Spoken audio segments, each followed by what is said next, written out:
hojjete jireenya koo mara. Haala kam keessattuu ani jikoo sirraa. Dadhabbiin koo badeena fuuldura keetti. Barbaadesin hafu Yesuus tankooti. Dadhabbiin koo badeena fuuldura keetti.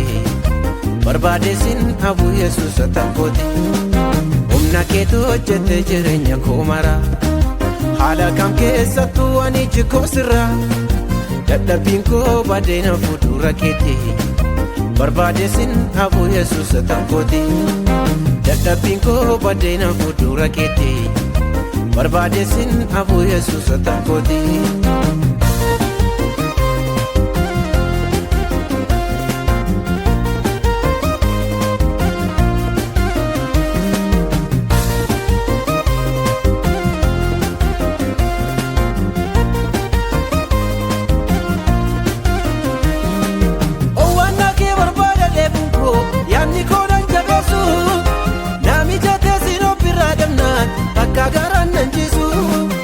Adeemsa jireenya koo keessatti waantira barbaachisu. Xumurarraa mallattoo kee dhimnaan tarkaanfiin koo niksu. Deemee gaabbuu kootiin dura harka koo sitti kenna. Atis kophaan annis abbaa koo wajjiniin dudubbanna. Deemee gaabbuu kootiin dura harka koo sitti kenna. Atis kophaan annis abbaa koo wajjiniin dudubbanna. Humna keetu hojjete jireenya koo mara. Haala kam keessattuu ani jikoo sirraa. Dadhabbiin koo badeena fuuldura keetti. Barbaadesin hafu Yesuus tankooti. Dadhabbiin koo badeena fuuldura keetti. Barbaadesin hafu Yesuus tankooti.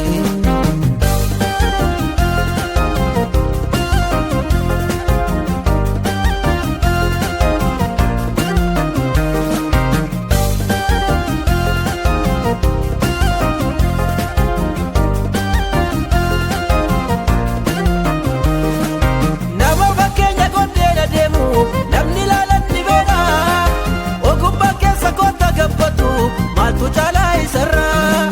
Fayyinni nama hundaaf kenname du'a badda baalata. Iyya nama harka isaatiin of miidhe eenyutu argee dirmata.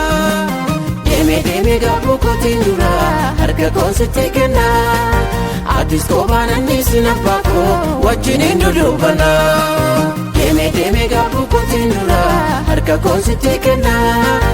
Atis kophaan annis abbaa koo wajjiniin dudubbanna. Humna keetu hojjete jireenya koo mara. Haala kam keessattuu ani jikoo sirraa. Dadhabbiin koo badeena fuuldura keetti. Barbaadesin hafu Yesuus tankooti. Dadhabbiin koo badeena fuuldura keetti. Barbaadesin hafu Yesuus tankooti.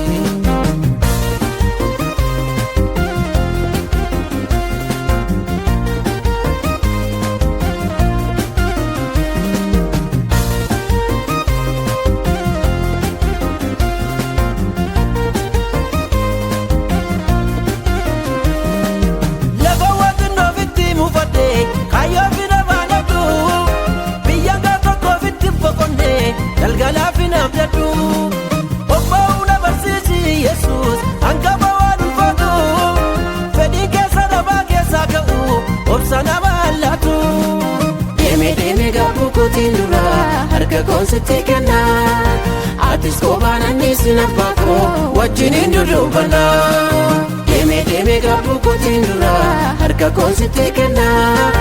Atis kophaan annis abbaa koo wajjiniin dudubbanna. Humna keetu hojjete jireenya koo mara. Haala kam keessattuu ani jikoo sirraa. Dadhabbiin koo badeena fuuldura keetti. Barbaadesin hafu Yesuus tankooti.